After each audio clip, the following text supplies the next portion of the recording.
The Denver International Airport smelled like burnt coffee and broken promises. Nora Flynn stood at gate C-47, watching the departure board flicker from delayed to canceled for the third time in an hour. Outside the terminal windows, snow fell in thick, relentless sheets, erasing the runway from view. February 14th. Of course, the universe had a sick sense of humor. She pressed her phone to her ear, not actually calling anyone, just needing the barrier. Around her, couples clutched each other with the dramatic desperation of people who thought a snowstorm was the worst thing that could happen to their Valentine's Day. They had no idea. Attention passengers, the gate agent's voice crackled through the speaker, tired and apologetic. Due to severe weather conditions, all flights out of Denver have been suspended indefinitely.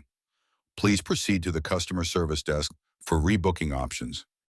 The groan that rippled through the crowd was almost musical in its collective misery. Nora lowered her phone and stared at her boarding pass. Flight 2847 to Portland, a city she had no actual reason to visit. No dying mother, no urgent business meeting, no friend's wedding. Just a hotel reservation she'd made 3 days ago when she couldn't stand to be in New York one more second. When the invitation to the Art Directors Guild Awards arrived, thick cream cardstock with her ex-husband's name embossed in gold as a nominee sitting next to his new girlfriend's name as his +1. The hotel in Portland was refundable. The lie she'd told her assistant about needing to scout a new property was not. She joined the crush of people shuffling toward customer service, pulling her coat tighter. The line snaked through the terminal like a defeated army. An older woman in front of her was crying softly. A businessman shouted into his phone about missing his daughter's recital. A young couple held hands, whispering about their planned proposal in wine country now ruined. Nora felt nothing. She'd gotten good at that. 40 minutes later, she finally reached the desk. The agent looked like she'd aged 10 years in the last hour. Next available flight to Portland. The woman's fingers flew across her keyboard.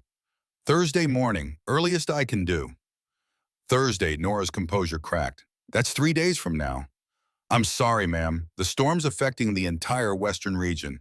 If you'd like, I can put you on standby for... Is there anything tonight, any city in the Pacific Northwest? More typing.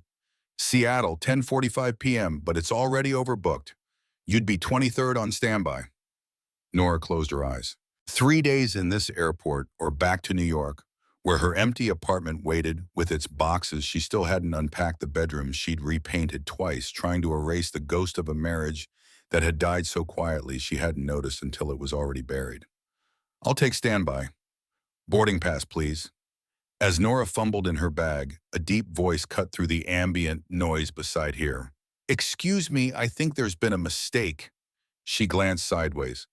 The man was tall, maybe 6'1", with dark hair slightly messy from running his hands through it. He wore a leather jacket over a gray Henley, and there was something about the way he stood shoulders back, chin up, that spoke of someone used to being in control. Someone currently losing it. I booked a room in the VIP lounge, he was telling the agent at the next counter. Confirmation number RF4447 Delta. The agent checked her screen, frowning. I'm sorry, sir. That was a courtesy hold, not a guaranteed reservation. The lounge is at capacity. I called 4 hours ago. Yes, but the hold expired at 4 p.m. You needed to check in before then. My flight wasn't until 8. His voice was calm, but Nora could hear the fracture beneath it. How was I supposed to check into a lounge before I arrived at the airport? I understand your frustration, sir, but is there any other option? Another lounge, a partner, airline, anything? Nora found herself studying him as her own agent printed her standby confirmation. He had the kind of face that probably smiled easily, but right now it was tight with exhaustion. There were shadows under his eyes, old ones, the kind that didn't come from one bad night. There is one VIP suite available, the agent was saying, but it's designed for families or couples. It requires 2 registered guests on the same reservation. The man went very still. I'm traveling alone. Then I'm afraid I'll take it. Both agents looked up. Nora blinked, realizing the words had come from her mouth. The man turned and meeting her eyes for the first time, they were gray, storm gray. Excuse me, the agent said. Nora's heart kicked into a rhythm she didn't recognize. What was she doing? But the words kept coming smooth as honey. My husband and I will take the suite. We have a reservation. You said, Her agent's eyebrows climbed toward her hairline. "You're together." The man stared at her. Something flickered across his face, surprise bleeding into calculation, then landing on desperate gratitude. He caught on fast. "Yes." He moved closer, just inside what would be a couple's natural space. His voice dropped into something softer. "I've been trying to explain that to your colleague. The reservation's under both our names." "I don't see," the first agent started. "Webb," the man supplied. "Marcus Webb, and this is my wife." He trailed off, waiting. Their eyes locked. Nora could walk away right now. Should walk away. She had spent 8 months building walls around herself, and here she was about to climb into a lie with a complete stranger, just to avoid sleeping on an airport bench. "Flynn," she said. "Nora Flynn Webb." The hyphen rolled off her tongue like she'd been using it for years. Marcus's lips twitched, almost a smile. "We kept our names professionally. She's in design. I'm in aviation consulting. Different industries." The agents exchanged glances. Around them, the desperate crowd pressed close and all wanting the same impossible thing: escape. "I'll need to see both IDs," Nora's agent said. They handed them over. Nora watched the woman compare the licenses, looking for any sign they were lying, which they absolutely were. Her heart hammered so hard she was certain everyone could hear it. "And you're both on the same reservation?" the other agent asked, suspicious. "Check the confirmation number," Marcus said smoothly. "RF447. That's both our initials. R for Nora's middle name, Rebecca, F for Flynn, which she still uses, and M for Marcus, obviously." The lie was so specific, so confident, that even Nora almost believed it. The agent typed, frowned, typed again. "There must be a glitch in the system," she finally said. "I only show one name, but—" She looked at the mob of stranded passengers behind them, then at her watch. "Fine, here are your keycards. Suite 12, Level 3, you'll have access to the shower facilities, complimentary meals, and Wi-Fi. Checkout is whenever your flights depart." Nora took the keycard, her fingers trembling slightly. Marcus took his, and for a moment their hands brushed. The contact was electric. "Thank you," he said, and meant it. They walked away from the desk together, not speaking until they'd cleared the crowd. Then Marcus stopped, turning to face her. "I'm sorry," he said. "I shouldn't have let you do that. I just needed a place to sleep that wasn't gate seating." Nora surprised herself by smiling. "Same. Still, we don't know each other. You took a risk. You look trustworthy." It was true. There was something solid about him, something that felt safer than being alone. He laughed, a short, self-deprecating sound. "I'm really not." "Well, neither am I." She held up the keycard.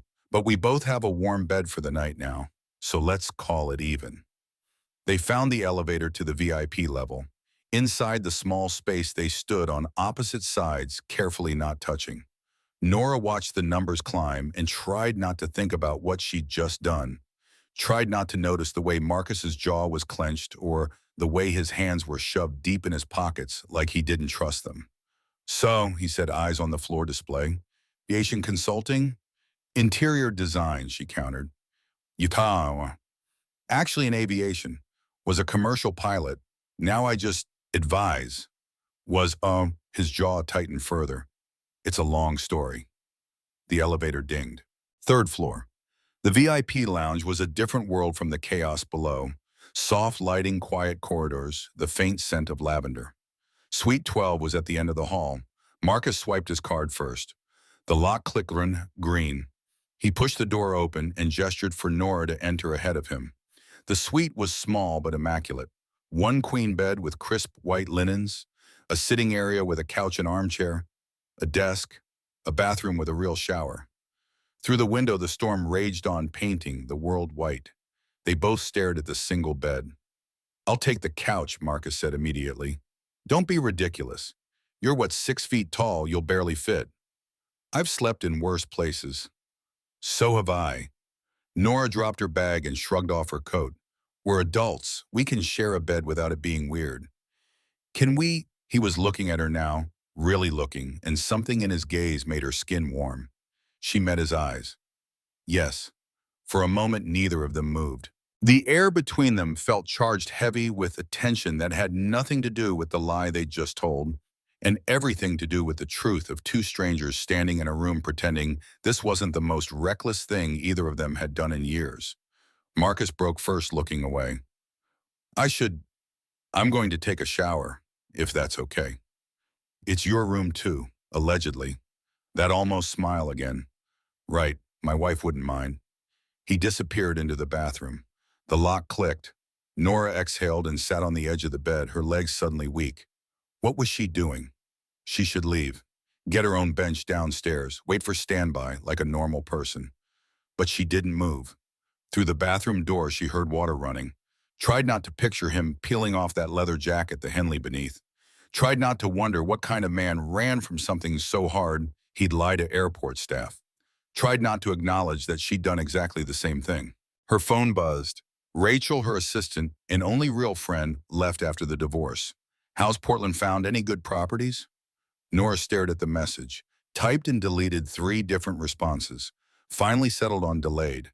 Stuck in Denver. The reply came immediately. Of course you are, it's Valentine's Day. Universe loves irony. Want me to cancel your hotel? Not yet. Might still make it tomorrow, liar. You're not even going to Portland, are you? Nora's throat tightened. Rachel knew. Of course she knew. Just needed to get out of the city. Because of the awards show. Because of everything. 3 dots appeared, disappeared, appeared again. Be safe, and Nora. Maybe getting stuck somewhere is the universe telling you to stop running. The bathroom door opened before Nora could reply. Marcus emerged in the same jeans but a different shirt, his hair's damp skin flushed from the heat. He looked younger somehow, more vulnerable. Your turn, he said. Nora grabbed her overnight bag and locked herself in the steam-filled bathroom. She stared at her reflection in the foggy mirror, dark hair that needed cutting, brown eyes that had forgotten how to soften. 34 years old and already so tired of being herself. She showered quickly, efficiently, washing away the travel grime and nothing else. The wounds went deeper than hot water could reach. When she emerged in leggings and an oversized sweater, Marcus was sitting on the couch with his laptop, not looking at the screen. He glanced up as she patted across the carpet. Feel better. Cleaner anyway. She sat in the armchair across from him, tucking her feet under her. Thank you for going along with my crazy impulse back there. Thank you for having it. I was about 5 minutes from a breakdown in the middle of Terminal C. What's in Seattle? The question slipped out before she could stop it. His fingers stilled on the keyboard. A meeting I can't miss. You, Portland. Nora should lie, keep up the fiction, but something about the way he was looking at her, careful and curious and completely without judgment, made the truth spill out. Nothing actually. I just needed to be somewhere that wasn't New York. Marcus closed his laptop slowly, running away. Wouldn't you like to know? Yeah, he said softly. I would. They looked at each other across the small space. Outside, the storm howled. Inside, something else stirred, fragile and dangerous. My ex-husband is nominated for an award tomorrow night, Nora heard herself say. Art Directors Guild. He'll be there with his new girlfriend. 26 years old, looks like a goddamn model, probably has a working uterus. The bitterness in her voice shocked her. She pressed her fingers to her lips, horrified. Sorry, that was human, Marcus finished. He leaned forward, elbows on his knees. And for the record, I'm sorry. That sounds awful. It's fine. We've been divorced 8 months. I should be over it. Should. He let the word hang there. Terrible word, that. What about you? Nora challenged. What are you running from? His smile was sharp and self-aware. My baby sister is getting married tomorrow, back home in Boulder. And you're not going because she's marrying my best friend. The words came out flat, practiced. Guy I've known since we were 15. Great guy. They're perfect together. I'm thrilled, Farsa. You're a terrible liar. So are you. There's no meeting in Portland, is there? No. Nora pulled her knees to her chest. Just a refundable hotel room and a very understanding assistant who knows better than to ask questions. My meeting in Seattle is real, Marcus said. But I scheduled it specifically for Valentine's Day weekend, so I'd have an excuse to miss the wedding. The honesty between them was startling, raw. 2 strangers confessing sins they couldn't tell the people who actually knew them. So we're both running, Nora said. Looks like. and we just lied to get a room together. Pretty much. She should feel guilty, shamed. Instead, something like relief washed over her. For the first time in months, she wasn't alone in her mess. Someone else was drowning too. "Want to order room service?" Marcus asked. "I haven't eaten since 6 a.m. Is there room service in an airport lounge?" "Let's find out." There was. Limited menu but real food delivered to the room. They ordered burgers and fries, split a bottle of wine that cost twice what it should. Sat on opposite ends of the couch like old friends, not strangers who'd met 90 minutes ago. "Tell me about your ex," Marcus said, stealing one of her fries. "What kind of person marries someone for how long?" 6 years. Together 8 before that. Nora sipped her wine. "Daniel's not a bad person. That's the worst part. He's good, kind, successful. Everyone loved us together. But, but I couldn't give him the one thing he really wanted." The words stuck in her throat. "A family. We tried for 3 years. Fertility treatments, specialists, the whole nightmare. And then we just stopped. Stopped trying, stopped talking, stopped being anything except two people sharing space." Marcus was quiet for a long moment. "He left you because you couldn't have kids." "No, I left him because he stayed." Nora set down her glass, the admission costing more than she'd expected. "He would have stayed forever, making it work, being noble about it. I couldn't watch him sacrifice himself for me anymore." "That's not sacrifice, that's love." "Or stubbornness." She met his eyes. "Sometimes people stay because leaving is harder, not because staying is right." Something flickered in Marcus's expression. Recognition, maybe. "You think that's what your ex is doing with the new girlfriend?" "I think he's doing what he should have done years ago, finding someone who can give him what he wants." "And what do you want?" The question landed like a stone in still water. Nora stared at him, at this stranger who was somehow seeing straight through her, and realized she didn't have an answer. "I don't know anymore," she whispered. Marcus reached across the couch cushion and took her hand. The contact was simple, platonic, but it sent a current straight through her chest. "Then maybe getting stuck here isn't the worst thing," he said. "Maybe you've got time to figure it out." They finished the wine, talked about everything except the things that mattered. He told her about learning to fly at 22, the first time he'd gone solo, the way the world looked from 30,000 feet. She told him about falling in love with architecture in college, how she'd wanted to design buildings but settled for designing the spaces inside them because it paid better and hurt less when clients hated her vision. Around midnight, they both started yawning. The bed loomed between them, too big and too small at once. "I can still take the couch," Marcus offered. "Get in the damn bed, Marcus." They changed in shifts. Marcus in the bathroom, Nora in the main room, each giving the other privacy they technically didn't need to give. When she finally slid under the covers on the left side, Marcus was already on the right, his back to her, careful to keep space between them. The lights went out. In the darkness, Nora listened to him breathe. Slow, measured the breathing of someone who trained themselves to stay calm. "Marcus," she whispered. "Yeah. The meeting in Seattle. Is it really that important?" A long pause. "It's the final hearing. Aviation board reviewing the incident from 2 years ago.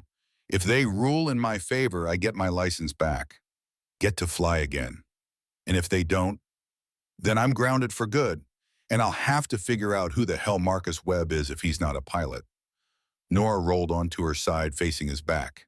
"Is that why you needed the room to practice what you're going to say? Or maybe, I just couldn't face going home and watching everyone be happy when I can't remember what that feels like." The confession hung in the dark between them. Nora's chest ached with recognition. "I can't remember either," she said softly.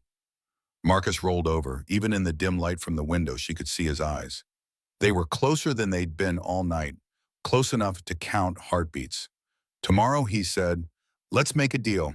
No more running, not from each other anyway." "What does that mean?" "It means we're stuck here, in this weird limbo between our real lives. So let's just be here, be honest. No performance, no pretending we're fine when we're not." "That's a terrible deal. I'm very good at pretending." His smile was gentle. "So am I, but I'm tired of it." Nora studied his face, the shadows under his eyes, the little scar above his left eyebrow, the way his mouth curved even when nothing was funny. Okay, she breathed. Deal. They fell asleep like that, facing each other, the space between them smaller than either would admit. Nora woke to gray morning light and the realization that sometime in the night, the space had disappeared entirely. Marcus's arm was draped over her waist.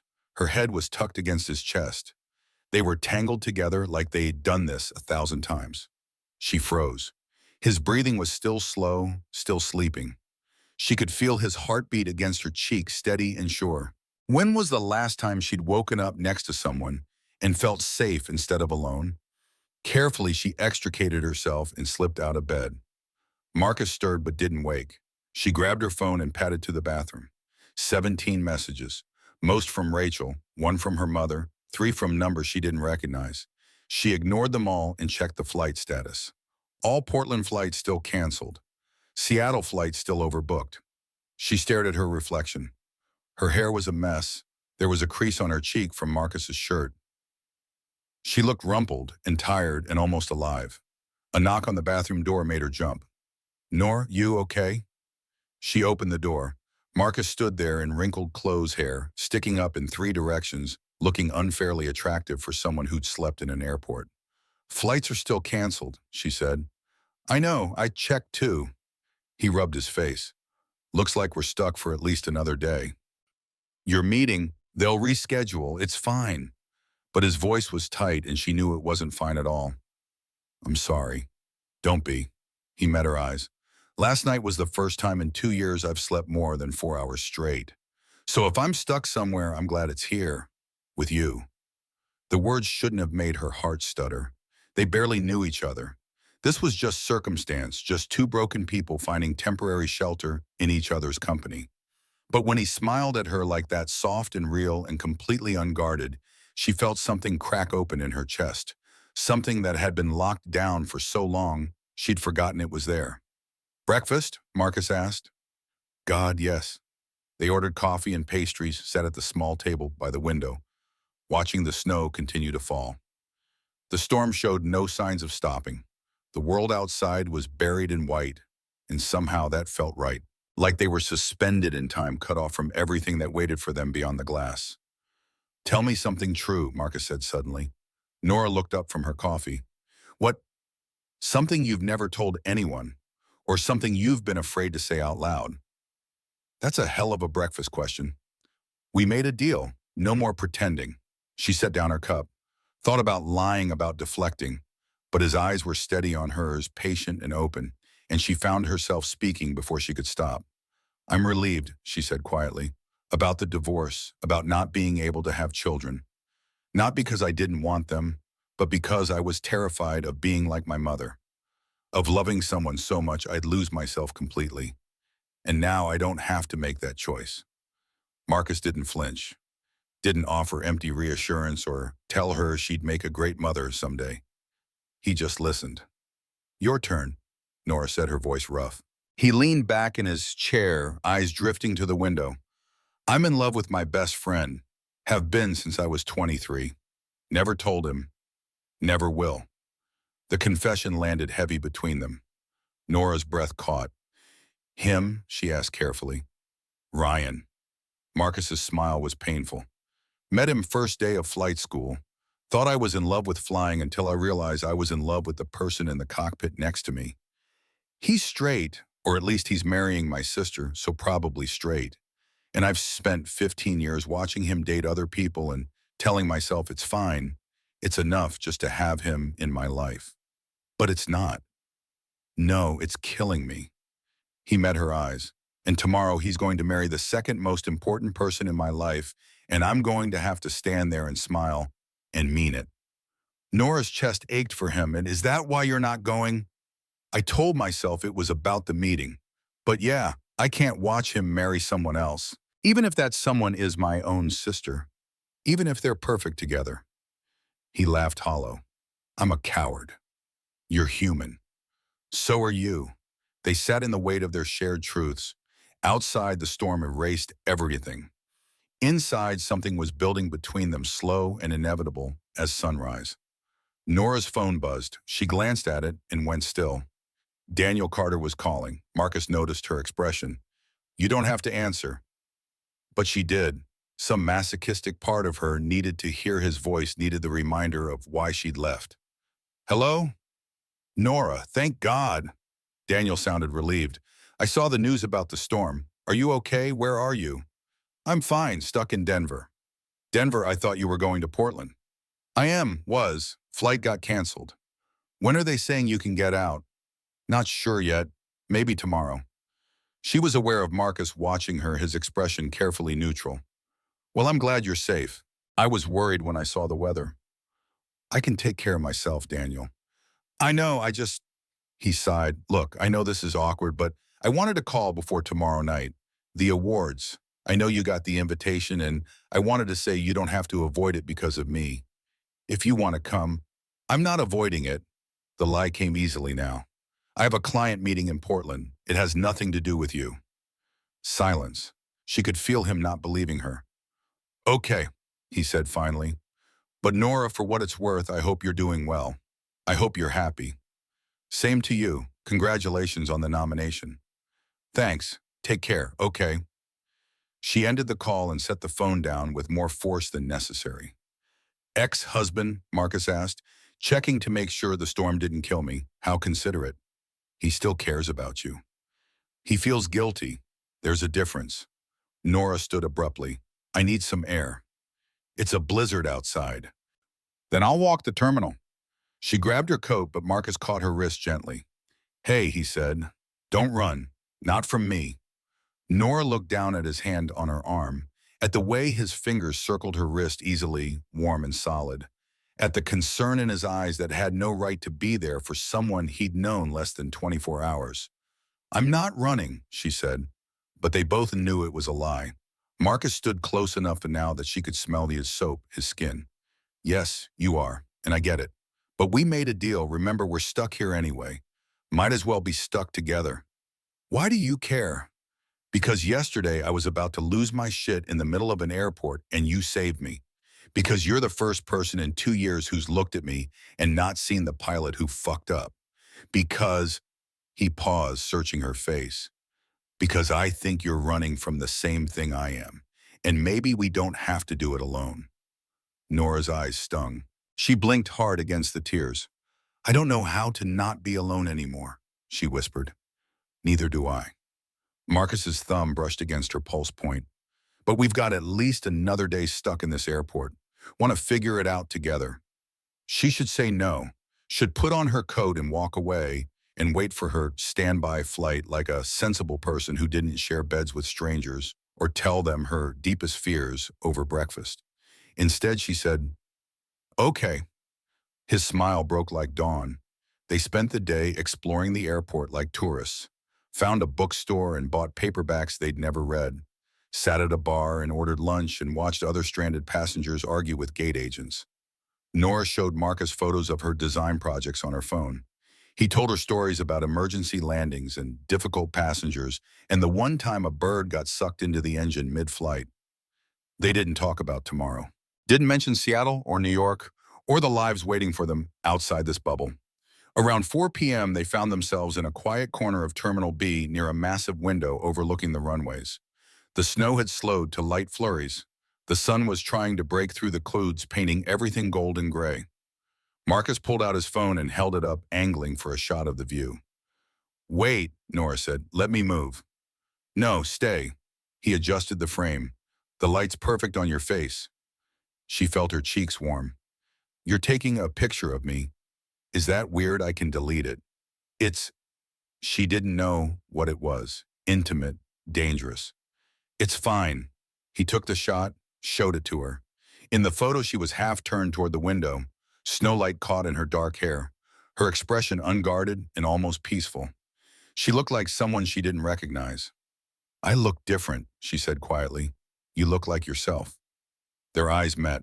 The air between them shifted, charged with something neither could name. Marcus's phone rang, shattering the moment. He glanced at the screen and his whole body went rigid. Ryan, he said, answering. Hey. Nora watched his face close off, watched him become someone else, someone performing. No, I'm still in Denver. Storm's got everything grounded. I know, I'm sorry. I'll try to make it back for the reception if the flights open up. Yeah, she understands. His eyes found Nora's, and there was so much pain there it hurt to see. Tell her I love her, both of you. I'll be there as soon as I can. He hung up, stood very still. Tomorrow's the wedding, Nora said. It wasn't a question. 3 p.m., Boulder Country Club, 200 guests. My mother's probably having a stroke over the empty seat in the front row. You could still make it if the flight's cleared tonight. I know. He turned away from the window. I should want to make it. I should be fighting to get there. But you're not. Nah, the word was hollow. I'm standing here with a stranger, and it's the most honest I've been in 15 years. Nora stepped closer, put her hand on his arm. Marcus, he kissed her. It was sudden and soft and tasted like desperation. His hands came up to frame her face gentle, despite the intensity in the way his mouth moved against hers. Nora made a small sound of surprise that turned into something else entirely as she kissed him back, her fingers curling into his jacket. They broke apart after a moment that felt like forever and no time at all. Marcus's forehead rested against hers, both of them breathing hard. I shouldn't have done that, he said. Probably not. I barely know you. I barely know you either. This is insane. Completely. But neither of them moved away. Marcus's phone buzzed again, a text this time. He glanced at it and swore softly. Weather's clearing. They're saying flights might resume by 8 p.m. Nora's stomach dropped. That's good. Yeah. They stood there in the terminal, surrounded by strangers rushing toward their destinations, and neither of them moved. Come back to the room, Marcus asked quietly. Nora knew what he was asking, knew what it meant to go back there now with hours stretching before them and all their defenses already stripped away. She should say no. She took his hand instead. They didn't make it back to the room. Halfway through Terminal B, Marcus stopped walking.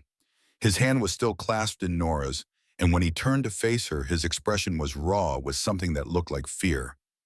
I can't, he said quietly. Nora's heart stuttered. Can't what? Go back there and pretend this is just passing time. Two people stuck in an airport. His jaw worked. Because it's not. Not for me. And if we go back to that room right now, I'm going to want things I have no right to want from someone I met yesterday. The honesty cut through her. Nora squeezed his hand, then let go. Then let's not go back, she said. Let's just walk. Relief flickered across his face. They walked. Through Terminal C, past the closed shops and sleeping passengers curled in gate chairs. Through the connector tunnel with its neon lights and moving walkways. Neither spoke. They didn't need to. The silence between them was comfortable, now intimate, in a way that had nothing to do with sex and everything to do with recognition. They ended up in the international terminal where the restaurants were still open despite the storm. A small Italian place with checkered tablecloths and candles and wine bottles. The kind of airport restaurant trying too hard to be romantic and somehow succeeding. Hungry, Marcus asked. Starving. They got a corner table, ordered pasta and wine they couldn't really afford. The waiter, an older man with kind eyes and a thick accent, smiled at them like they were newlyweds. Special occasion, he asked.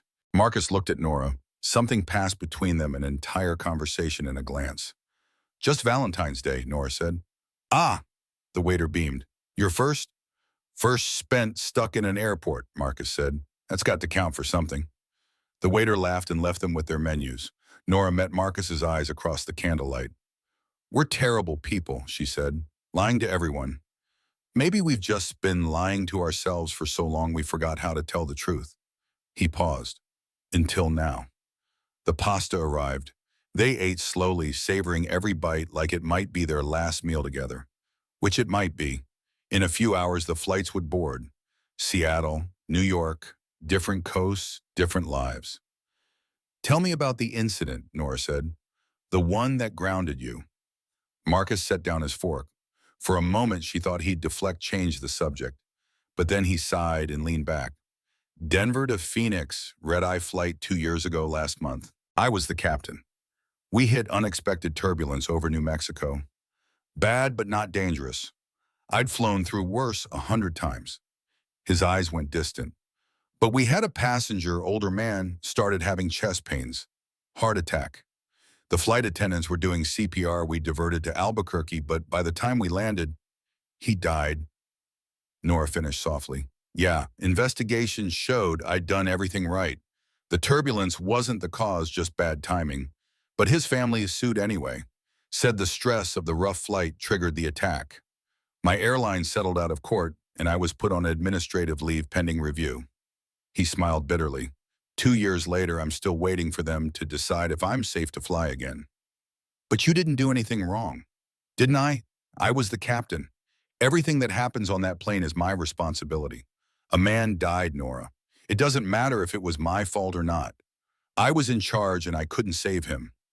The guilt in his voice was so familiar it hurt.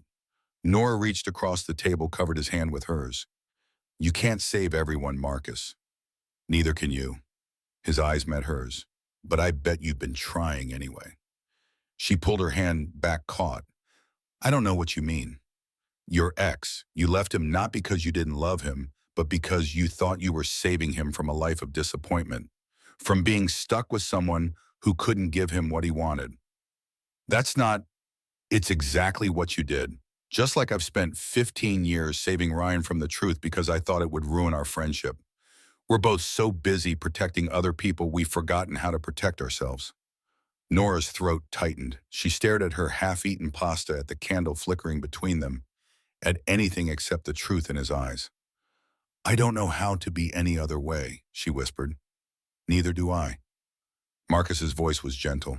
But maybe that's something we can figure out together, even if it's just for tonight. They finished dinner in a different kind of silence, heavier weighted with all the things they weren't saying. When the check came, they fought over it until the waiter diplomatically suggested they split it. Compromise, he said, with a wink, the secret to long marriage. Nora and Marcus exchanged glances and burst out laughing. It felt good, that laughter, clean and real. As they left the restaurant, Marcus's phone buzzed. He checked it and stopped short.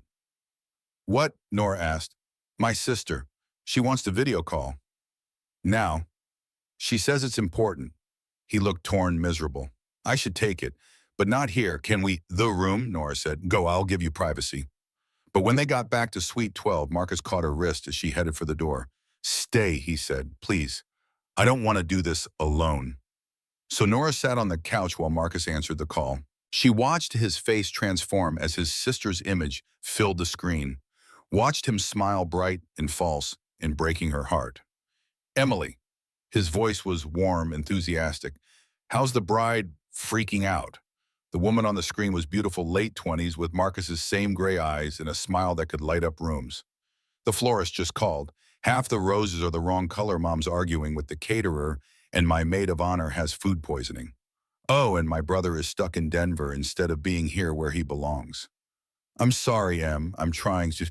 I know, the storm, Ryan told me. Emily's expression softened. But Marcus, I need you here. You're supposed to walk me down the aisle. Dad's gone, you're all I have. Something cracked in Marcus's composure. Nora saw it even if Emily couldn't through the screen. I'll be there, he said. Even if I have to drive through the night, I'll make it. Promise, promise. Emily's eyes were shining. I love you. You know that you're the best big brother anyone could ask for. I love you too, Em. The words sounded like they were being torn out of him. I'm so happy for you. You and Ryan, you're perfect together. We are, aren't we? Her smile was radiant. He's it for me, Marcus. I knew the second I met him. Well, technically you introduced us, so really, this is all your fault. Marcus's laugh was hollow. Yeah, all my fault. They talked for a few more minutes about wedding details, about the weather, about nothing that mattered. When Emily finally hung up, Marcus sat very still, staring at the blank screen. Nora waited, gave him space to break or not break, whatever he needed. I introduced them, he said finally, 5 years ago, brought Ryan to Thanksgiving dinner because he didn't have family in Colorado. Emily was home from grad school. They started talking and I saw it happen. Saw him look at her the way I'd been looking at him for a decade. He set the phone down carefully, and I smiled and said they should go out sometime, because that's what a good brother does. Marcus, I made this happen. I pushed them together because I thought if I could just get him to be happy, maybe I'd stop wanting what I couldn't have. He stood abruptly, pacing to the window. But it didn't work. I just ended up watching the two people I love most fall in love with each other, while I pretended to be fine with it. Nora crossed the room, stood beside him at the window. The snow had stopped completely now. The runways were being cleared, planes lined up and ready. "You have to tell them," she said quietly. "What?" "Before the wedding, you have to tell them the truth." Marcus laughed sharp and bitter. "Are you insane? Tell my sister and my best friend that I'm in love with him the day before their wedding? That'll make for great family photos." "Not telling them is worse. You'll spend the rest of your life at family dinners watching them be happy, drowning in what-ifs. Every Christmas, every birthday, every anniversary. Can you do that? I've been doing it for 5 years, and it's killing you." Nora turned him to face her. "I saw your face on that call. You're already dead inside Marcus. You're just waiting for someone to notice." His eyes were wet. "What am I supposed to say? Hey, Ryan, I know you're marrying my sister tomorrow, but I've been in love with you since we were 23, so maybe reconsider." "Maybe not like that, but yes, tell him, tell them both, not to break them up, but to be honest, to let them make their choice with all the information." "They'll hate me." "Maybe. Or maybe they'll understand. Maybe Emily already knows. Maybe Ryan suspected all along." Nora cupped his face, forced him to look at her. "But you'll never know if you keep running. If you hide in Seattle and miss the wedding and spend the rest of your life wondering." Marcus closed his eyes, leaned into her touch. "When did you get so wise?" "I'm not wise. I'm a hypocrite. I'm telling you to be brave when I've been running from my own life for 8 months. Then maybe we're both cowards. Or maybe," Nora said softly, "we just needed someone to tell us it's okay to stop." They stood there at the window, the entire airport spread below them like a snow globe city. Somewhere out there, flights were boarding. Lives were moving forward, and here they were suspended between one breath and the next. Marcus opened his eyes. "Come with me." "What?" "To the wedding. Come with me." The words tumbled out fast, desperate. "I can't face this alone, and you don't want to go back to New York. So come to Boulder. Be my date. Help me get through this." "Marcus, I can't just crash your sister's wedding." "You wouldn't be crashing. I'm allowed a +1. I just never had anyone to bring before." His hands found her waist. "Please, I know it's crazy. I know we just met, but I need you there. I need someone who knows the truth." Nora should say no, should book the next flight to New York, go back to her apartment, her job, her carefully constructed life of avoiding anything that might hurt. But when she looked at Marcus, at this man who'd somehow become vital to her, in less than 48 hours, she couldn't form the word. "Okay," she breathed. "I'll come." His smile was like sunrise. He kissed her, soft and grateful, and full of something that terrified her, and when they broke apart, they were both breathless. "We should sleep," Marcus said. "If we're driving to Boulder tomorrow, we need to leave early. Beat the traffic." They changed for bed, the routine familiar now. Nora in her leggings and oversized sweater, Marcus in gym shorts and a t-shirt. They climbed under the covers on their respective sides, but this time the space between them lasted maybe 30 seconds before Marcus pulled her close. She went willingly, tucked herself against his chest, his arm around her waist, her head on his shoulder. It should have felt strange, this intimacy with someone she barely knew. Instead, it felt like coming home. "Nora," Marcus's voice was quiet in the darkness. "Yeah, thank you for agreeing to come, for everything. Don't thank me yet. I might make everything worse." "Impossible." His hand traced slow circles on her back. "You made everything better." She didn't know what to say to that, so she just held him tighter and listened to his heartbeat slow as he drifted towards sleep. But Nora couldn't sleep. Her mind was racing, replaying the last 2 days, trying to make sense of what was happening. She'd come to this airport running from one life, and now she was about to walk into a completely different disaster. A wedding where she knew no one except the conflicted best man. A confession that might blow up a family. A man who made her feel things she'd sworn off feeling ever again. She should leave, slip out of bed, grab her bag, catch the red-eye to New York that was probably boarding right now. Instead, she stayed exactly where she was. Sometime around 3 a.m., her phone buzzed. "Rachel." Still in Denver, Nora carefully extricated herself from Marcus's arms and typed back. "Yeah. Leaving in the morning, though. Portland, Boulder." "Are you going to explain that?" Nora stared at the screen. How could she explain when she didn't understand it herself, met someone? It's complicated. Three dots appeared immediately. Nora Flynn. Did you have a one-night stand in an airport? No, God, no. It's not like that. Then what is it like? Nora glanced at Marcus sleeping peacefully now. At the way his hand was still stretched out toward where she'd been lying, like even unconscious he was reaching for her. I don't know, but I need to find out. Be careful. I know you. You're going to fall for this guy and then panic and sabotage it before it even starts. I'm not going to fall for him. Liar. You already have. Nora didn't respond. Couldn't. Because Rachel was right, and that scared her more than anything. She climbed back into bed. Marcus immediately pulled her close, again murmuring something she couldn't quite hear. She pressed her face into his neck and tried not to think about how much it was going to hurt when this ended. Because it would end. It had to. They lived on opposite sides of the country. They'd known each other for 48 hours. This was just circumstance, just two broken people finding temporary comfort in each other. It didn't mean anything. It couldn't. Morning came too soon and not soon enough. Nora woke to Marcus already awake, watching her with an expression she couldn't read. Hi, she said. Hi yourself. He brushed hair off her forehead. Sleep okay? Eventually. You. Best I've slept in 2 years. You're like a human sleep aid. She laughed despite herself. That's the least romantic thing anyone's ever said to me. Give me time. I'm sure I can do worse. They ordered room service one last time. Coffee and croissants and the slowly building dread of what came next. Around 8 a.m., Marcus's phone rang. The aviation board. The hearing had been rescheduled for Monday. They apologized for the weather delay, he told Nora after hanging up. Asked if I could make the new date. Can you? I am. Yeah, I'll fly back Sunday night after the wedding. He looked at her carefully. If you still want to come, I mean, now that I don't have the excuse of already being here. Nora could back out now. Should back out. This was her exit, clean and easy. I want to come, she said. The drive to Boulder took 3 hours through snow-cleared highways and landscapes so beautiful it hurt. They rented a car at the airport, and Marcus drove while Nora navigated. They played music and sang badly and told each other stories that had nothing to do with pain. She learned he took his coffee black with 2 sugars, that he'd wanted to be an astronaut as a kid, that his favorite movie was The Princess Bride and he could quote every line, that he laughed at his own jokes before he got to the punchline.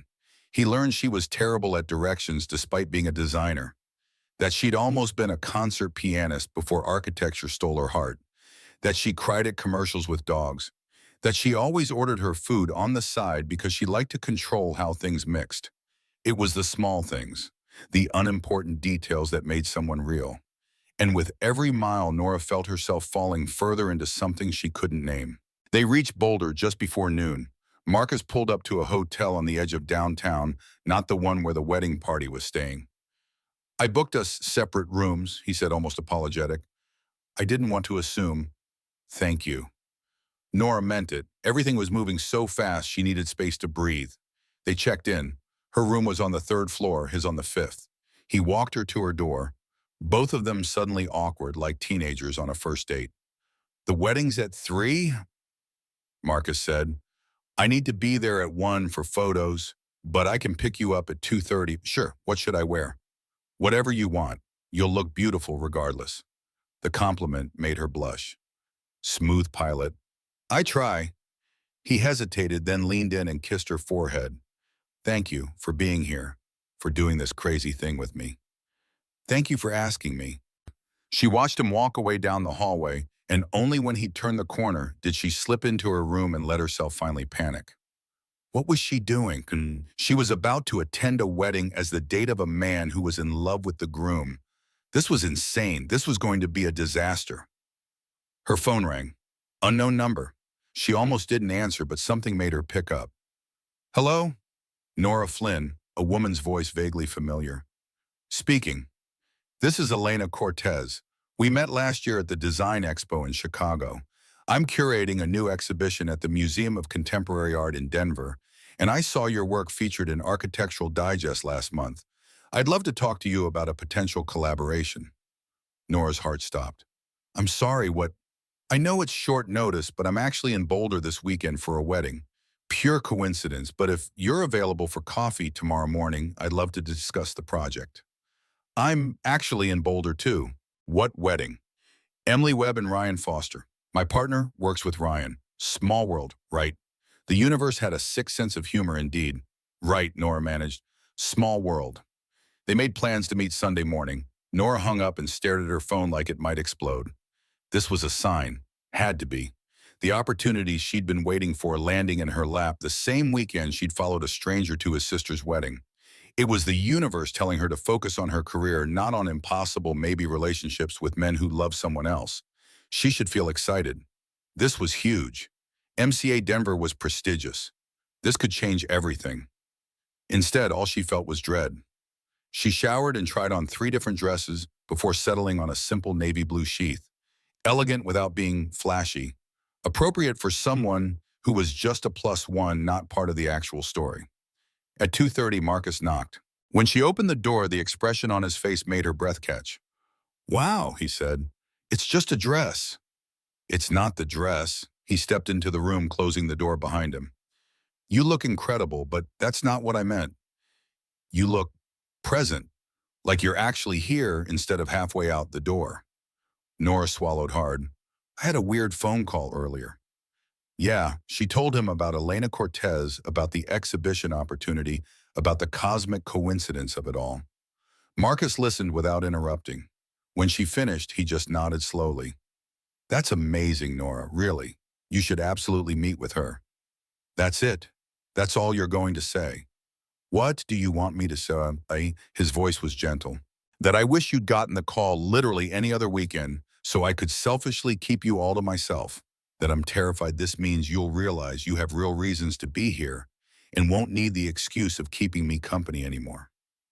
"Marcus, meet with her. Take the opportunity, just—" He cupped her face. "Don't disappear on me yet. Give me today. Give me the wedding. And then tomorrow we can figure out what the hell we're doing." She should tell him about Rachel's text, about already falling, about being scared of exactly that. Instead, she kissed him, soft and slow and saying everything she couldn't put into words. When they broke apart, they were both shaking. "We should go," Marcus said roughly, "before I do something stupid like ask you to skip the wedding entirely." The Boulder Country Club was exactly what Nora expected. Elegant without being ostentatious gardens covered in fresh snow, string lights already twinkling even though the sun hadn't set. Cars lined the circular driveway. People in expensive clothes clustered in small groups laughing and celebrating. Marcus pulled into a spot and sat there, hands gripping the steering wheel. "I can't do this," he said. "Yes, you can. I'm going to ruin everything. You're going to be honest. That's different." He turned to look at her. "When are you going to take your own advice?" The question hit like a slap. "What? You're telling me to be brave and honest, but you're still running. From your ex, from New York, from whatever that phone call this morning means. When are you going to stop? This isn't about me. Isn't it? We're both here because we're scared. I'm scared of watching Ryan marry Emily. You're scared of what happens if you stop moving long enough to feel anything." His eyes were too knowing, too sharp. "The difference is I'm about to face my fear. Are you—" Nora's chest felt tight. "That's not fair." "None of this is fair." Marcus reached over, took her hand. "But I'm asking you anyway. When this is over, when I've said what I need to say and dealt with the fallout, are you going to stay?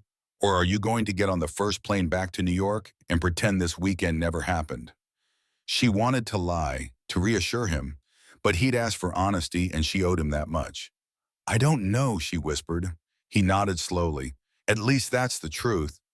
They got out of the car, walked toward the country club like soldiers heading to battle. At the entrance, a woman in a beautiful cream suit intercepted them. "Marcus," she pulled him into a hug. "Thank God you made it.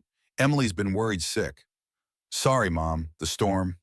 I know." She pulled back, then noticed Nora. Her eyebrows rose. "And who's this?" "This is Nora Flynn, my date." Marcus put his arm around Nora's waist. "Nora, my mother, Caroline Webb." Caroline's smile was warm but curious. "I didn't know you were bringing someone." "Last-minute decision. Is that okay?" Of course, we always overplan the seating anyway. She squeezed Nora's hand. Any friend of Marcus's is family. Come, let me show you where you'll be sitting. They followed her into the venue. It was beautiful. White flowers everywhere, candles floating in glass bowls, chairs arranged in perfect rows facing an altar draped in silk. The whole room glowed with soft light and promise. Nora felt like an intruder. Carolyn showed them to seats in the third row. Family section. Marcus went rigid beside her row. I need to find Emily, he said. Do the brother thing before the ceremony. Will you be okay here? Nora nodded, not trusting her voice. He kissed her temple and disappeared toward the back rooms. She sat alone, surrounded by strangers who all seemed to know each other. Across the aisle, she spotted Elena Cortez with a handsome man who must be her partner. Elena caught her eye and waved surprised. Nora waved back weakly. The universe really did have a sick sense of humor. Excuse me, an older couple slid into the seats beside her. The man was probably in his 70s, gray hair and kind eyes. The woman looked similar age, but there was a tightness around her mouth that spoke of recent tears. Mind if we sit here? The man asked. Name's Harold. This is my wife, Diane. Of course, I'm Nora. You're with the groom's family? Diane asked. Actually, the bride's. I'm here with her brother. Ah, Marcus. Harold's face lit up. Good man, that one. Emily talks about him constantly. She adores him. Diane made a small sound. Nora glanced over and saw the woman's eyes were wet. Are you all right? Nora asked quietly. I'm fine, just weddings, you know. They make you think about your own. 52 years, Harold said proudly, then caught Diane's expression. Well, 52 years this June, if we make it that long. The tension between them was palpable. Nora should mind her own business, should sit quietly and wait for the ceremony to start. But something in Diane's expression reminded her of herself, that particular kind of exhaustion that came from loving someone and hurting them at the same time. Are you okay? Nora asked again softer. Diane laughed wetly. Is it that obvious? Only to someone who's been there. Harold shifted uncomfortably. We probably shouldn't burden a stranger with our problems. Sometimes strangers are easier to talk to, Nora said. It was what Marcus had been for her after all. No judgment, no history, just listening. Diane looked at her husband, then back at Nora. We're separated. Filed papers last month. But we'd already committed to being here for our grandson's wedding, so we're pretending everything's fine. We're not pretending, Harold said quietly. We're just postponing the inevitable. What happened? Nora asked. If you don't mind me asking. They looked at each other, a whole conversation passing in silence. Finally, Diane spoke. We stopped seeing each other, somewhere around year 30, I think. Became roommates instead of lovers. He had his routines, I had mine.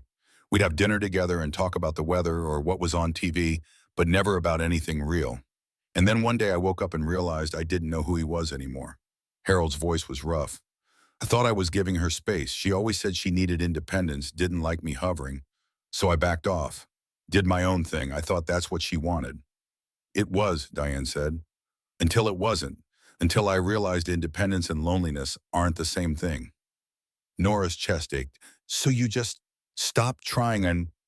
We stopped fighting, Harold said. That's different. Fighting meant we still cared enough to argue.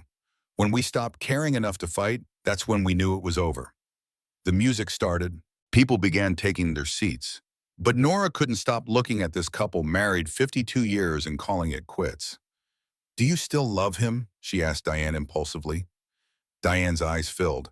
Every single day. Then why? Because love isn't enough. Diane's voice broke. That's what nobody tells you. You can love someone with your whole heart and still lose them to silence. The processional began. Everyone stood. But Nora was frozen, Diane's words echoing in her head. Love isn't enough. Was that true? Had she left Daniel because love wasn't enough? Was Marcus about to confess his feelings to Ryan and Emily, knowing it wouldn't matter? The wedding party started down the aisle. Bridesmaids in pale pink, groomsmen in charcoal gray. And then Ryan appeared tall and smiling and looking like every rom-com hero ever written. Marcus was right behind him. As best man walking beside the maid of honor, his face carefully neutral.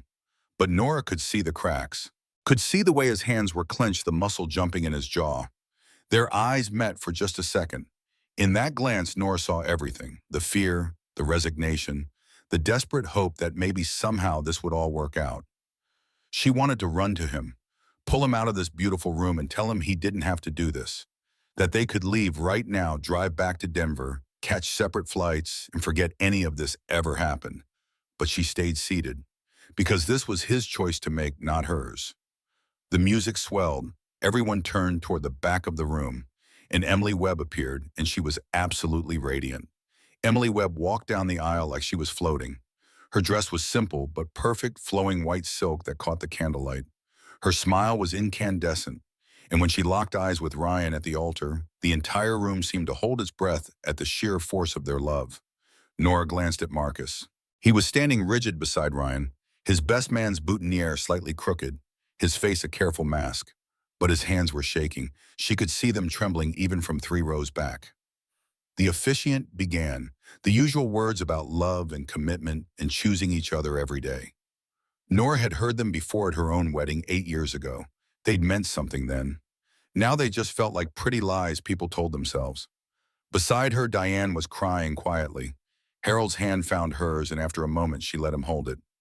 "Dearly beloved," the officiant continued, "we are gathered here today to witness the union of Emily Caroline Webb and Ryan Michael Foster."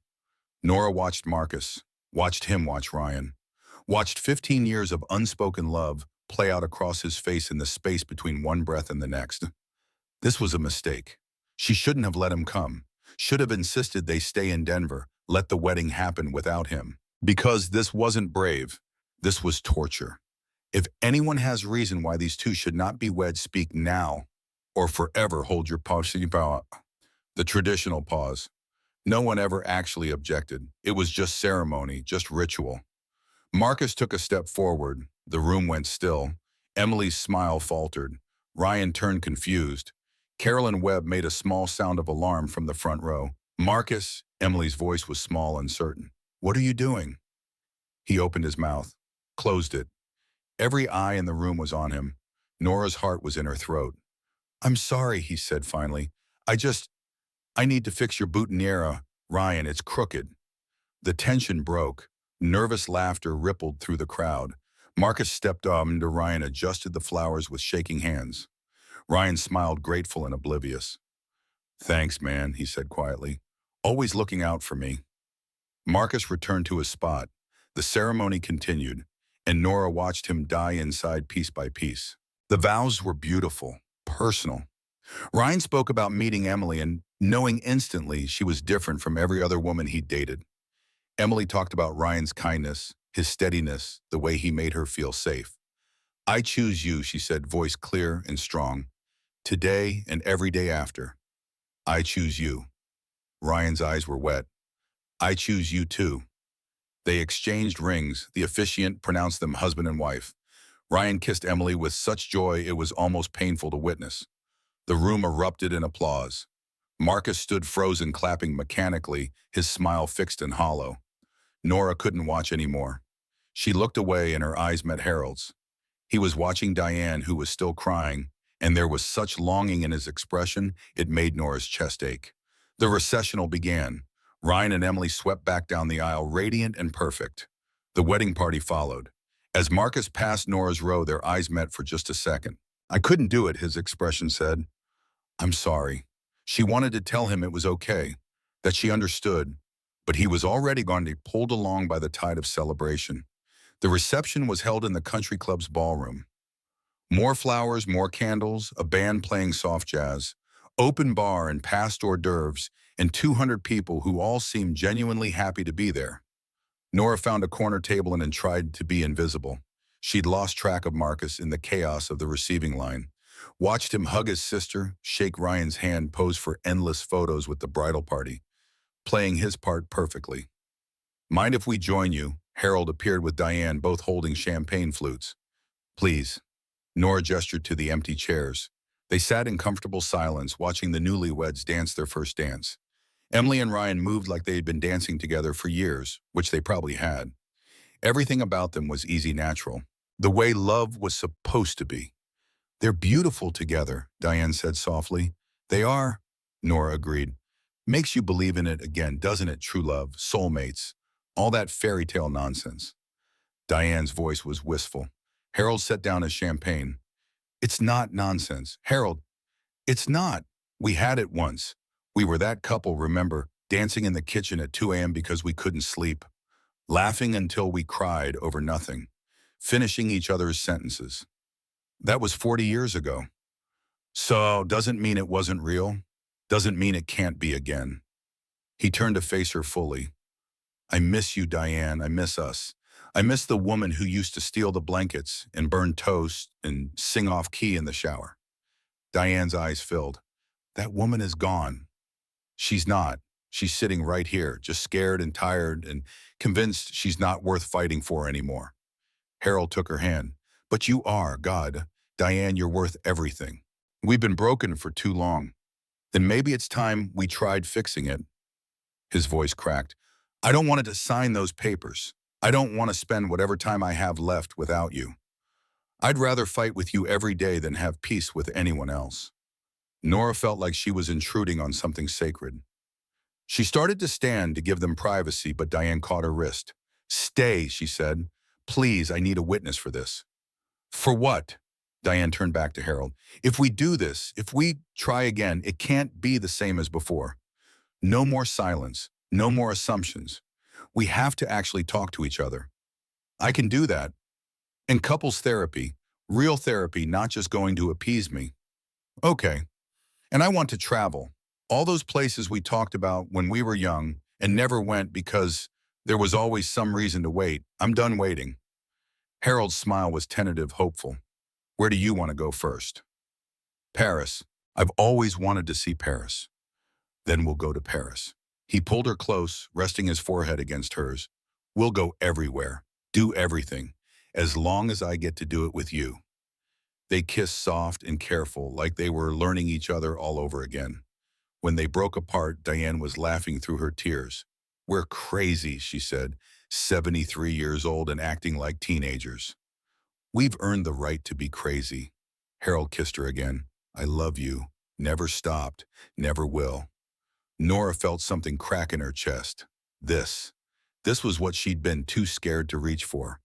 Not the easy love, the fairy tale love, but the hard kind. The kind that required showing up every single day and choosing each other even when it hurt.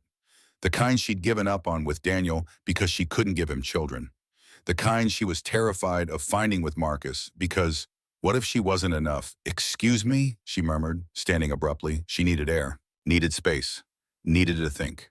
She found her way out to the gardens. The sun was setting now, painting the snow-covered grounds in shades of gold and pink. The cold bit through her dress, but she welcomed it, needed the shock of it to clear her head. Running away, she turned. Marcus stood a few feet behind her, picket off tie, loosened, looking exhausted and beautiful and sad. Just needed a minute, she said. He came closer, shrugged off his vest, and draped it over her shoulders. It was warm from his body heat and smelled like him. How are you holding up? Nora asked. Marcus laughed hollowly. I'm at my sister's wedding reception, watching her dance with the man I'm in love with, pretending to be happy. How do you think I'm holding up? I watched you during the ceremony. You almost said something. I know. Why didn't you? He was quiet for a long moment, staring out at the gardens. Because I looked at Emily's face and I couldn't do it. Couldn't ruin the happiest day of her life just to make myself feel better. He shoved his hands in his pockets. That's not love. That's selfishness. Or it's sacrifice. Maybe. He turned to face her. But you know what I realized standing up there? It wouldn't have mattered. Even if I'd told Ryan everything, even if by some miracle he felt the same way, I still would have let him go because Emily deserves him, and he deserves to be happy. And me, Marcus's smile was broken. I deserve to learn how to let go. Nora's throat was tight. Marcus would, I saw you talking to that older couple, Harold and Diane. How did you know their names? They're Ryan's grandparents. He talks about them all the time. How they've been married forever but were separating. He was devastated. Marcus moved closer. But I saw them inside just now, dancing, laughing, looking at each other like they're 25 again. What happened? They decided to try again, to actually fight for their marriage instead of just giving up. And you think that's what I should do? Fight for something I never had in the first place? No. Nora stepped into his space. I think you should fight for something you do have. Something real. Right here, right now. His eyes widened. Nora, I'm falling in love with you. The words tumbled out before she could stop them. I know it's insane. I know we just met. But I am. And it terrifies me because I'm so good at destroying good things. I destroyed my marriage, my career, every relationship I've ever had because I convinced myself I wasn't enough, that I couldn't give people what they needed. You are enough. Am I? Because right now you're in love with someone else and I'm about to fly back to New York and pretend this weekend never happened, and we're both too scared to ask for what we actually want. Marcus cupped her face, his thumb brushing away a tear she hadn't realized had fallen. What do you want, Nora? You. The word came out broken. I want you, but I don't know how to do this, how to trust that I won't ruin it. You won't. You don't know that. Neither do you, but we could find out together. He leaned his forehead against hers. I'm not in love with Ryan. Not really. I'm in love with the idea of him with 15 years of what-ifs and maybes. But you're real. You see me, all my mess and damage, and you're still here. That's worth more than any fantasy. I have to meet with Elena tomorrow about the exhibition. I know. It's in Denver. I'd have to move here, leave New York. I know. And your hearing is Monday. If they clear you, you could fly anywhere. You don't need to be based in Colorado. Marcus pulled back enough to meet her eyes. So we're both about to make huge life decisions that could take us in completely different directions. Yeah. And we've known each other for 3 days. 48 hours, technically. He laughed despite himself. This is crazy. Completely insane. We should be practical, sensible. Take things slow. Absolutely. They stared at each other. The air between them crackled with tension and possibility and terror. Fuck practical, Marcus said and kissed her. It was different from before. Deeper, more desperate, full of all the things they couldn't say out loud.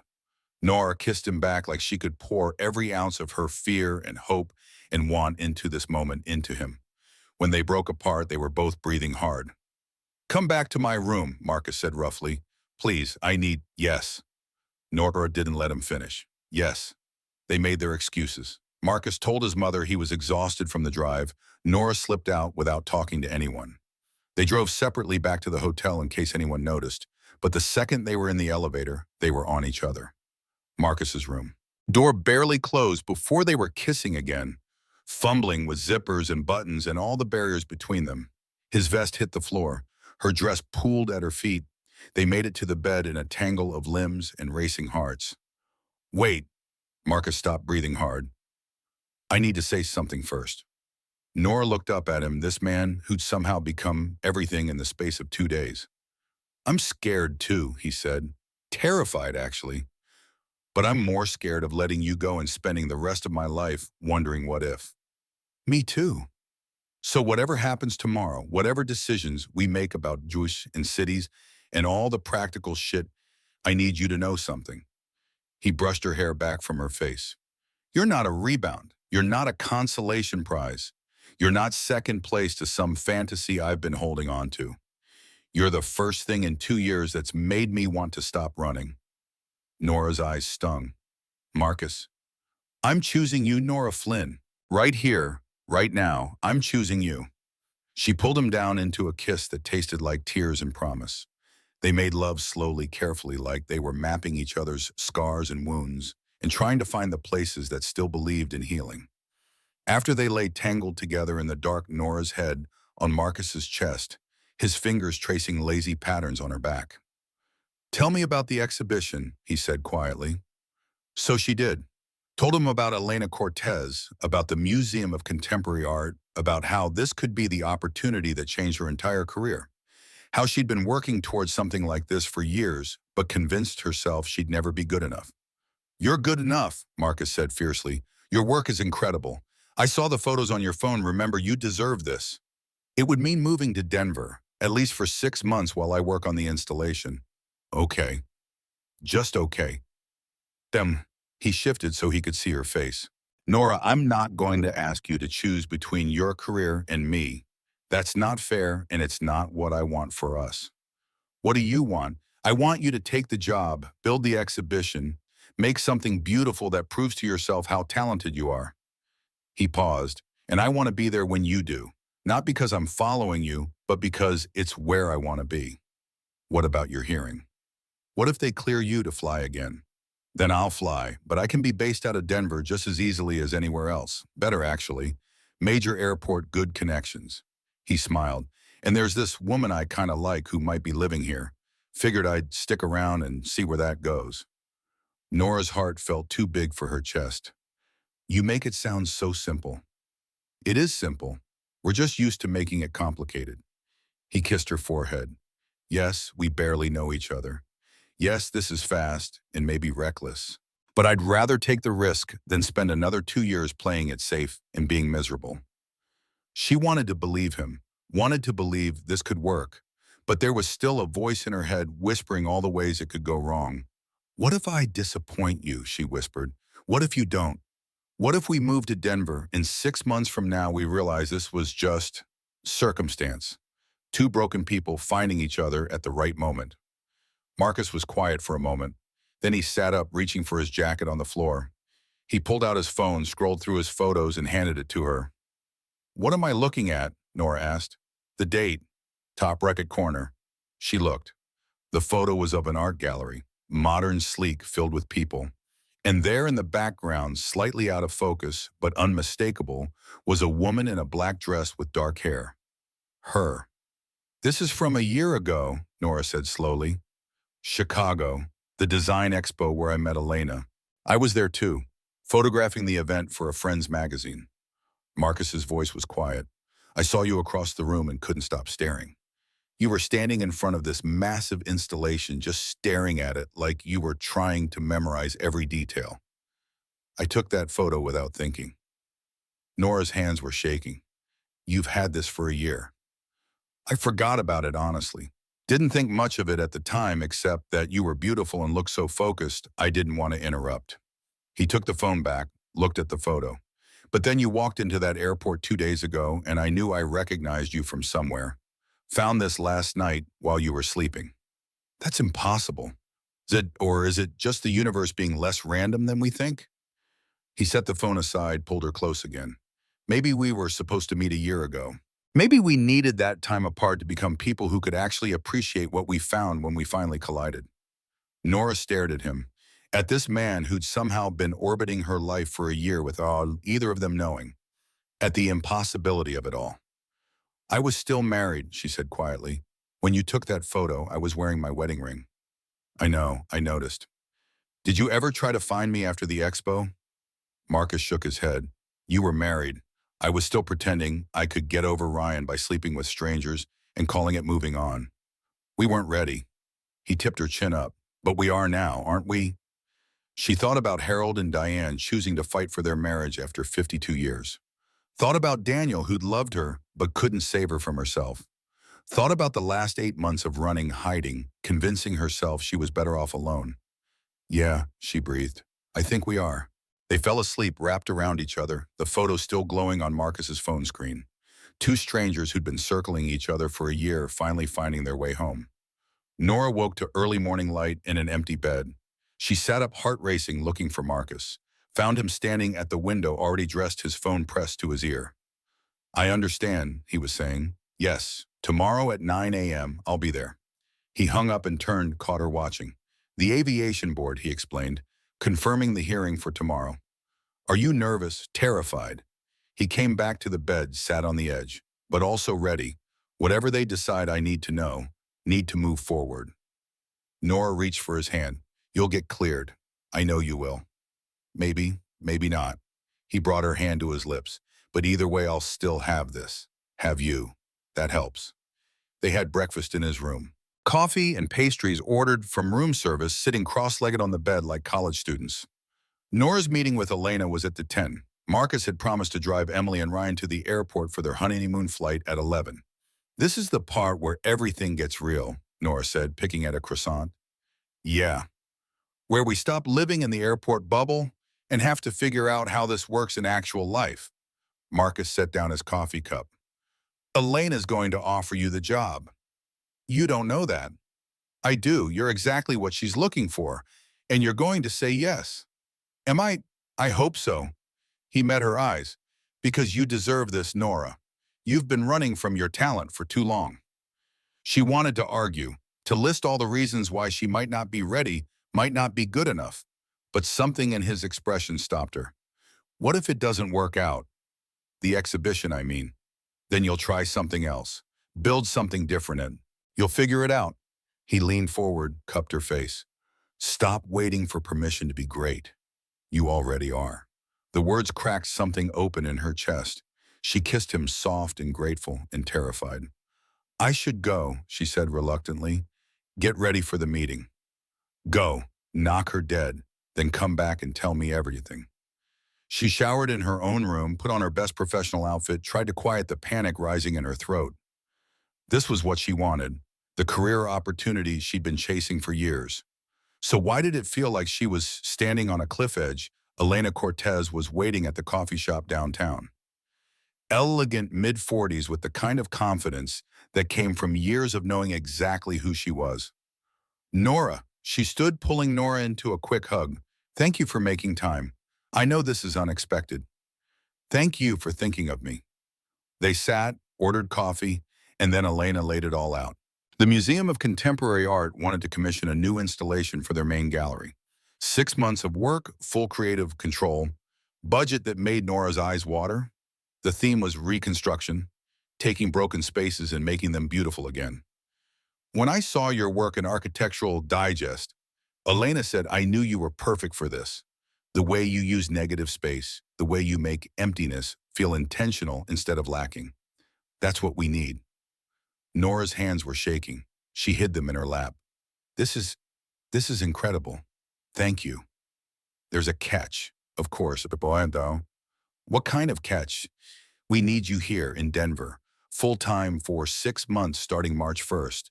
I know that's only 3 weeks away, and I know you're based in New York, but I'll do it. Elena blinked. You will, Boston. Yes, the word came out stronger than Nora felt. I mean, I need to handle some logistics, obviously. My apartment, my current projects. But yes, absolutely yes. Well, Elena's smile was radiant. That's wonderful. I was prepared to negotiate, but this is much better. She pulled out a folder. Here's the contract. Look it over. Have your lawyer review it, but the terms are solid. And Nora, I think this is going to be the start of something really special. They talked details for another hour. Budget, timeline, vision. Nora's mind was racing, already designing in her head, already seeing the installation taking shape. This was real. This was happening. When she finally left the coffee shop, she felt like she was floating. Her phone buzzed. Rachel, how's Boulder? I got the job. What job? MCA Denver. 6-month installation. Starting next month, Nora. Oh my God, this is huge, I know. Wait, Denver. Are you moving? Yeah, because of the job or because of the guy you definitely fell for? Nora stared at the message, typed and deleted 3 responses, finally settled on both. I'm so proud of you, also terrified for you. Also, where are the details? Nora laughed despite herself, promised to call later with the full story. Then she headed back to the hotel, her heart pounding with excitement and fear in equal measure. She found Marcus in the lobby talking to Emily and Ryan. The newlyweds were glowing, wrapped around each other, even while standing still. When they spotted Nora, Emily's face lit up. Your Nora, Marcus told us all about you. She pulled away from Ryan long enough to hug Nora. Thank you for coming yesterday, and for keeping my brother sane through that awful storm.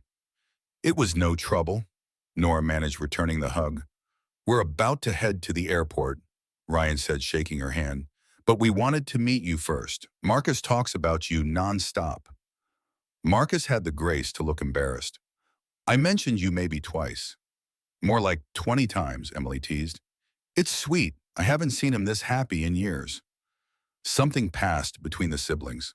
An understanding, maybe. Emily squeezed Marcus's hand and Nora saw forgiveness in the gesture. Permission to move on. Be good to him, Emily told Nora quietly. He deserves someone who sees how special he is. I will, Nora promised. They said their goodbyes.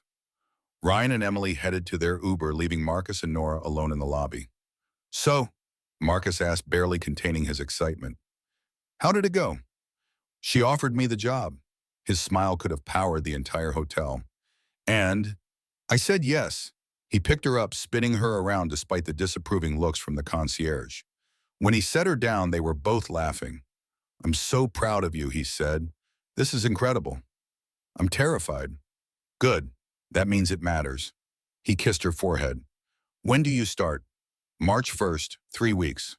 Okay, so we have 3 weeks to figure out logistics. Find you an apartment, get your stuff shipped from New York, start planning the installation. He was already problem solving, already making it real. I can help. My hearing's tomorrow, but after that I'm free until I get my next assignment. Marcus, you don't have to. I want to. Let me help you. Nora looked at him, at this man who'd appeared in her life during a snowstorm and somehow become her entire world in less than 72 hours. Who'd been carrying a photo of her for a year without knowing they'd find each other again. Who was choosing her actively and intentionally every single day. Okay, she said.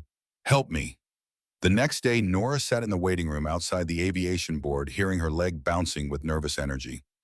Marcus had been inside for 2 hours. She'd offered to wait at the hotel, give him space, but he'd asked her to come. Said he needed to know she was there. So she waited. Harold and Diane were there too, surprisingly. They'd reached out that morning, asked if they could offer support. Turned out Ryan had told them about Marcus's hearing, and they wanted to be there for him. He's a good man, Harold said, sitting beside Nora. Ryan talks about him constantly.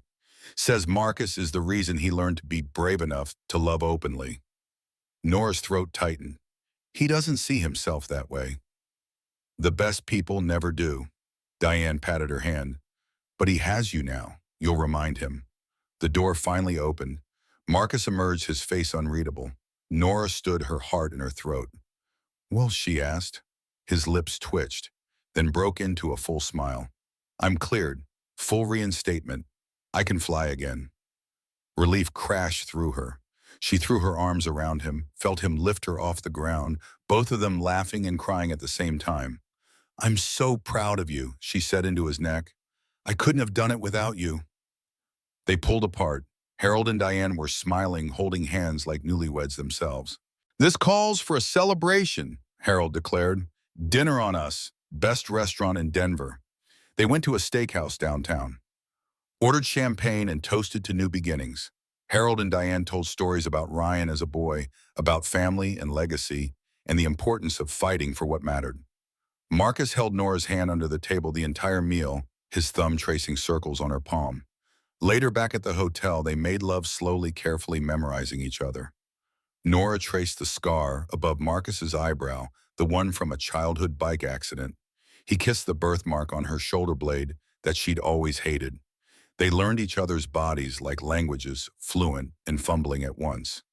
I love you, Marcus said afterwards, his voice rough in the darkness. Nora's breath caught. It was too soon. They barely knew each other. This was insane. I love you too, she whispered back, because it was true, terrifyingly, impossibly true. 3 months later, the Museum of Contemporary Art installation was nearly complete. Nora stood in the center of the gallery, surrounded by her work.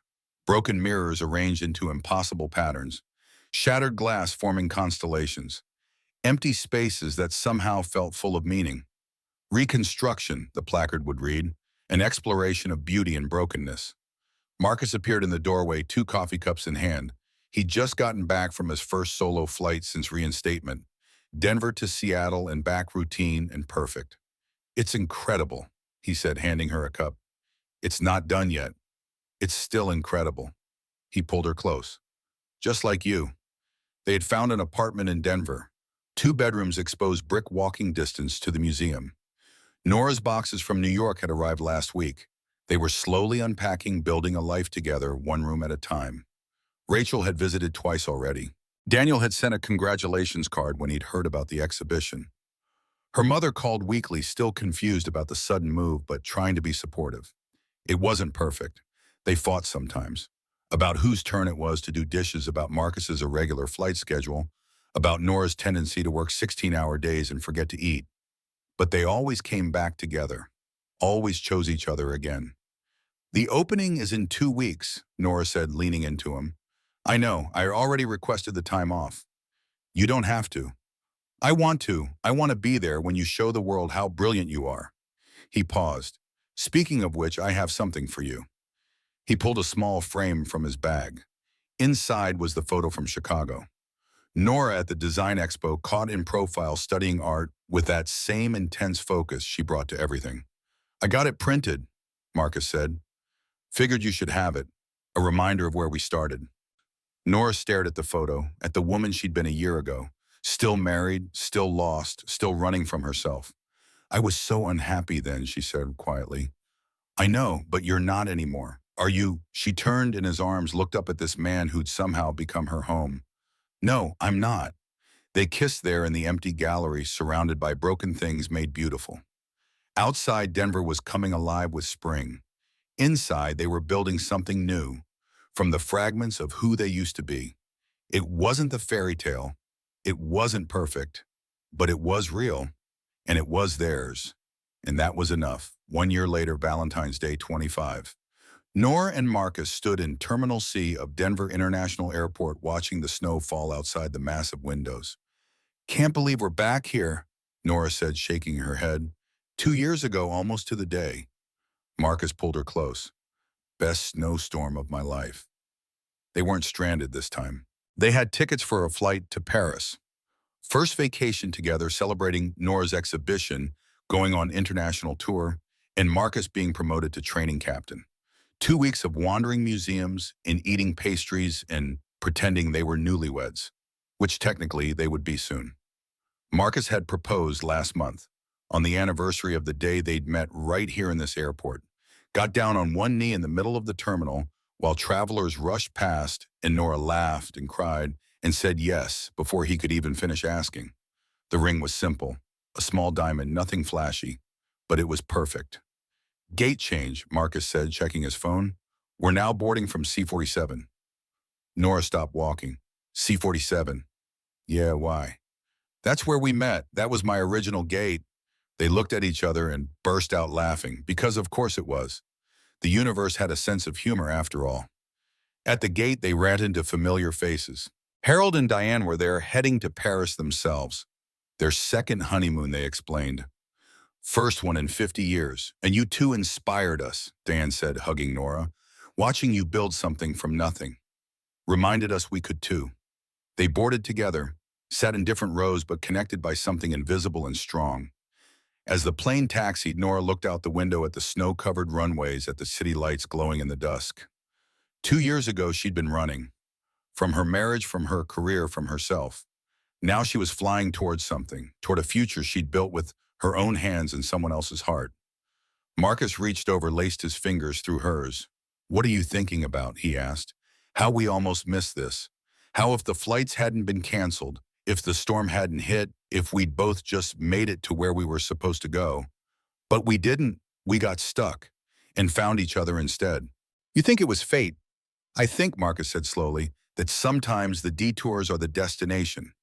That sometimes getting lost is how we find our way home."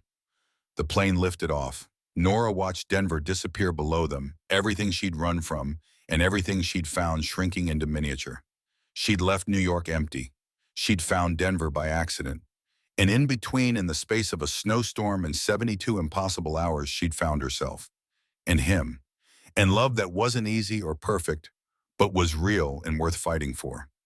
The plane climbed higher, breaking through the clouds.